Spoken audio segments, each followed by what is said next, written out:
Bienvenue. Aujourd'hui, on va explorer un outil essentiel, mais parfois un peu mal compris, je trouve, dans le monde du trading, le stop loss. Mhm. Est-ce que c'est un garde-fou indispensable ou alors une source de frustration? C'est un peu ça la question, non? C'est exactement ça. La perception varie énormément. Alors pour nourrir un peu notre discussion, on s'appuie sur des extraits d'un document, Stop Loss et discipline du trading. Ce texte, il examine justement le rôle du stop loss, pourquoi certains traders le rejettent et comment il s'intègre dans une approche, disons, plus disciplinée. Oui, une vision d'ensemble. Voilà, notre objectif aujourd'hui, essayer d'aller au cœur de ce que vraiment un stop loss, peser le pour, le contre, et puis comprendre son impact sur la gestion du risque et aussi la psychologie du trader. Un vaste programme. C'est parti pour cette analyse alors. Bon, commençons par le commencement. Qu'est-ce qu'un stop loss exactement? Alors, Le document le définit comme un ordre programmé pour fermer automatiquement une position si elle atteint un certain niveau de perte, un niveau qu'on a défini avant. Simple quoi. En apparence, en apparence, oui. Mais c'est la suite qui est intéressante. oui, c'est ça. Là où ça devient vraiment pertinent, c'est l'angle psychologique que le texte met tout de suite en avant.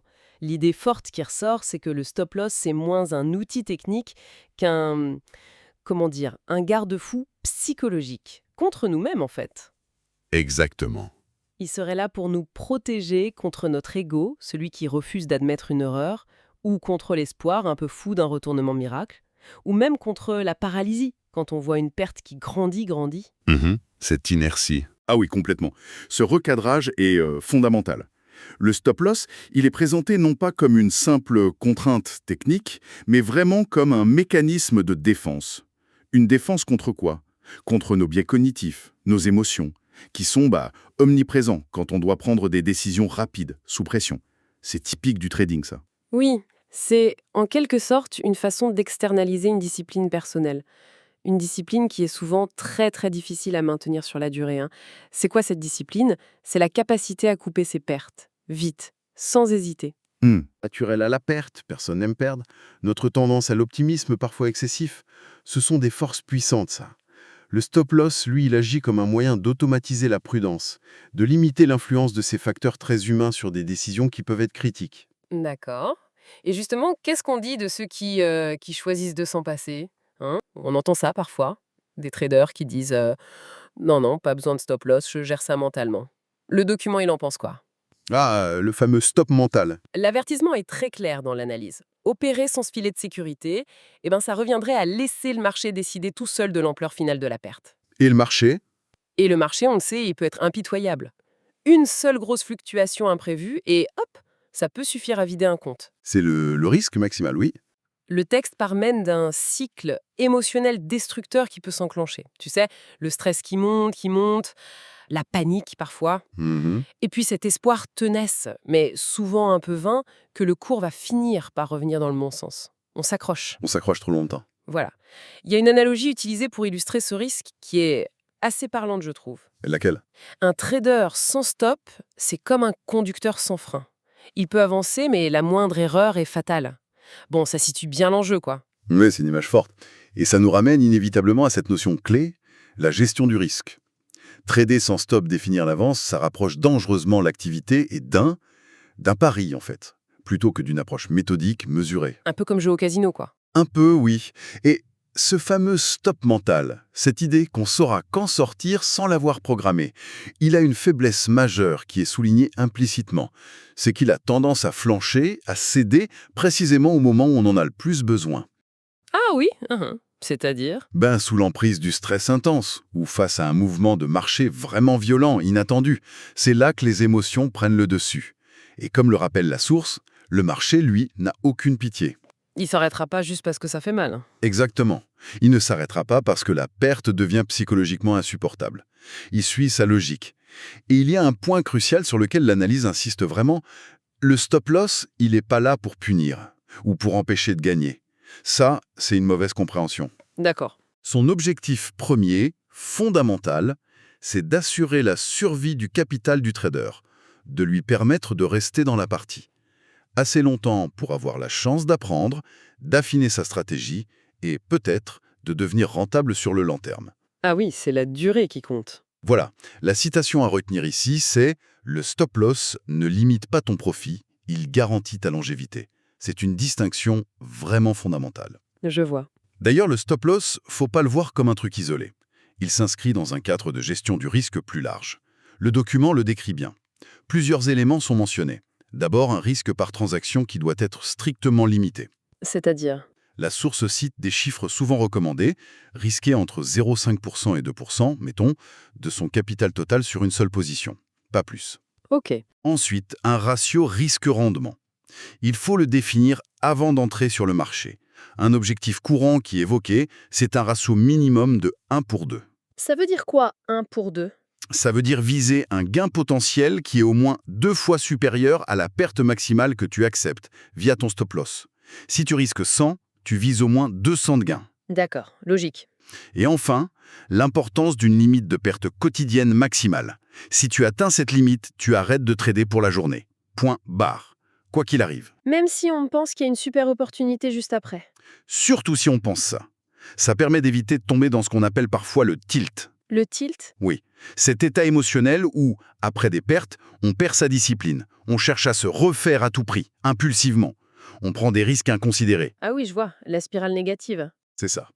C'est l'ensemble de cette structure risque par trade, ratio RR, perte max journalière, qui favorise une approche qui se veut professionnelle et moins émotionnelle. C'est très clair. Mais alors, si cet outil semble si essentiel pour la discipline, pour la survie même, pourquoi est-ce que certains traders s'y refusent? Activement parfois. Quels sont les freins, les blocages psychologiques identifiés? C'est une bonne question. Le document y pointe principalement 2 choses.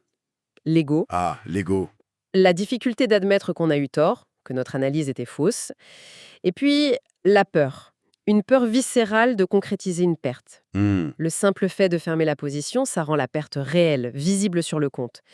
Et ça, pour beaucoup, c'est difficile à accepter. C'est douloureux, oui. Comme le dit le texte, beaucoup de traders ne veulent pas voir leur perte réalisée. On préfère laisser courir en espérant. En espérant, oui. Et justement, à ça s'ajoute l'espoir, parfois irrationnel, hein, l'espoir que le marché va forcément revenir. Une croyance qui peut être dangereuse parce qu'elle ignore la possibilité d'une tendance qui s'installe durablement contre nous. Tout à fait. Ce refus d'utiliser un stop-loss, l'analyse le qualifie d'illusion de contrôle. Division de contrôle. Oui, le trader pense maîtriser la situation, peut-être même le marché lui-même, alors qu'en réalité, sans ce garde-fou, c'est le marché qui finit par imposer sa loi. Et parfois, ça coûte très cher. C'est ça. Une vérité un peu froide qui est rappelée, c'est que le marché, lui, il n'a pas de mémoire, pas de justice, pas d'émotion. Il fait son chemin, c'est tout. C'est exactement ça. Et on touche là à des biais comportementaux qui sont très bien connus en finance comportementale. L'aversion à la perte, par exemple. Des études ont montré que la douleur psychologique qu'on ressent pour une perte est à peu près 2 fois plus intense que le plaisir qu'on ressent pour un gain équivalent. Ah oui, quand même. Oui.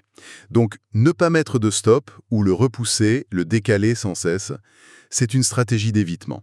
On évite cette douleur immédiate. Mais malheureusement, cet évitement augmente souvent le risque d'une perte finale bien plus importante. C'est un cercle vicieux. Exactement. Et il y a aussi, comme le suggère l'analyse, une confusion sur où se situe le véritable contrôle pour un trader.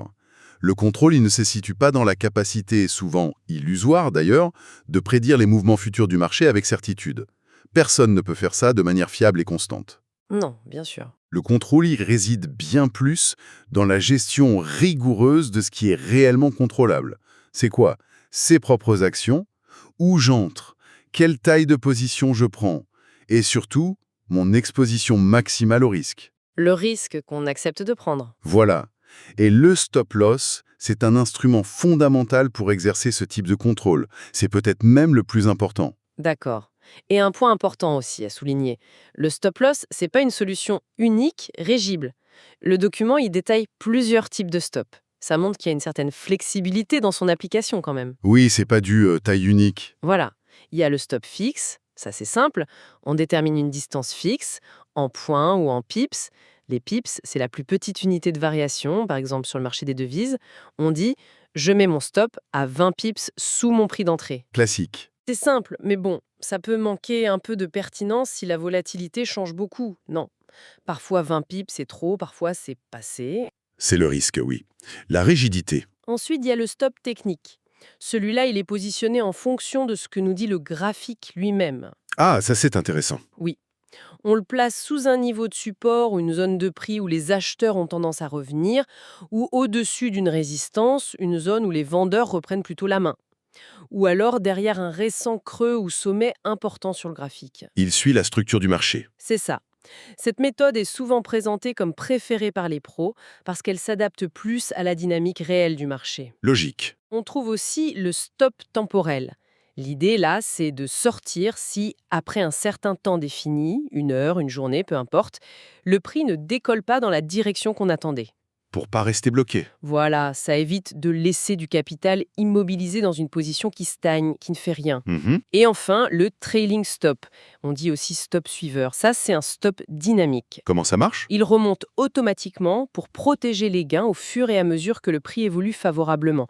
Mais, et c'est important, il ne redescend jamais. Si le prix se retourne, le stop reste là où il est monté. Ah, astucieux. Oui, ça permet de sécuriser une partie des profits, tout en laissant la porte ouverte à des gains supplémentaires si la tendance continue fortement. Tout à fait. Et le choix entre ces différents types de stop, ça dépend vraiment intimement de la stratégie de trading qu'on utilise. Ça dépend aussi de l'horizon de temps. Est-ce qu'on fait du scalping, du trading très court terme, quelques secondes ou minutes, du day trading, on ferme tout avant la fin de journée, ou du swing trading, on garde les positions plusieurs jours ou semaines? Oui, c'est pas pareil. Non. Et ça dépend aussi, bien sûr, de la volatilité du moment. Le marché est calme ou très agité. Le stop technique, par exemple, il est très logique pour une approche basée sur l'analyse des prix, l'action des prix. Alors que le stop suiveur, il est super utile quand on est dans une belle tendance bien établie. D'accord, Donc, savoir choisir son type de stop et savoir l'ajuster en fonction des conditions, c'est pas juste mécanique, c'est une vraie compétence de trader, ça aussi. je comprends. Et comme on l'a déjà un peu évoqué, cette notion de limite, elle va au-delà du simple stop sur une transaction. Le document insiste bien là-dessus, l'importance d'avoir d'autres cadres pour une gestion globale plus saine. Quels autres cadres, par exemple? Par exemple, fixer un nombre maximum de trades par jour, pour éviter la tentation du surtrading, de trader juste pour trader. D'accord. Ou encore, définir ce fameux montant de perte journalière maximale autorisée. Ce seuil, au-delà duquel on s'impose de couper les écrans pour la journée, peu importe les opportunités qui semblent se présenter après. La discipline avant tout. Voilà. On peut même aller jusqu'à limiter son temps de présence devant les graphiques chaque jour, pour éviter l'épuisement. Toutes ces règles, elles agissent comme des garde-fous, pour reprendre le terme du texte. Elles visent à prévenir la surchauffe psychologique. La surchauffe. Oui. Elles aident à maintenir la cohérence, la lucidité, et à éviter cet enchaînement d'erreurs qui est souvent causé par la fatigue, la frustration, ou même l'euphorie après un gros gain d'ailleurs. Ah oui, l'euphorie aussi peut être dangereuse. Très dangereuse. La source le dit bien, la liberté absolue sans cadre mène au chaos. Ces limites, elles créent une structure qui protège le trader de lui-même en quelque sorte. Il y a une autre façon de voir le stop-loss qui est présentée dans le document et que je trouve particulièrement, intéressante. C'est de le considérer comme un outil mental. Un outil mental. Oui. Le fait de savoir précisément, avant même d'appuyer sur le bouton pour entrer en position, quel est le risque maximal que j'engage sur cette opération spécifique, eh bien ça peut libérer d'une peur. Une peur latente, parfois paralysante, celle d'une perte incontrôlée, qui pourrait être potentiellement illimitée. Oui, ça enlève cette angoisse du « et si ça chute sans fin ». C'est ça. Et cette certitude sur le risque maximum, d'après l'analyse, elle aurait plusieurs effets positifs. D'abord, trader avec moins de tension nerveuse, plus sereinement. Logique. Ensuite, éviter les décisions prises à la hâte, sous le coup de la panique, quand ça baisse fort, ou de l'avidité quand ça monte trop vite et qu'on ne veut pas sortir. Le fameux FOMO, Fear of Missing Out. Voilà.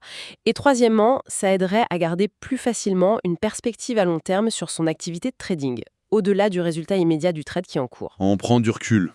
C'est formulé comme ça. Un trader qui accepte la perte retrouve le pouvoir de choisir ses batailles. C'est bien dit. Il peut alors agir selon son plan, sa stratégie qu'il a établie à froid, plutôt que de réagir de manière désordonnée aux montagnes russes émotionnelles du moment. Mais ça se tient. Oui. Vu sous cet angle, le stop-loss change complètement de statut.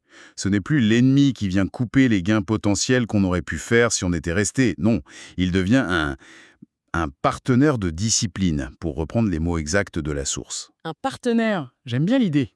Son rôle fondamental, au-delà de la protection du capital sur chaque trade individuel, c'est de permettre au trader de rester dans le jeu, de survivre sur la durée, assez longtemps pour que sa méthode, sa stratégie, si elle possède un avantage statistique, un edge comme on dit, ait le temps de faire ses preuves, sur un grand nombre d'occurrences. La loi des grands nombres. Exactement.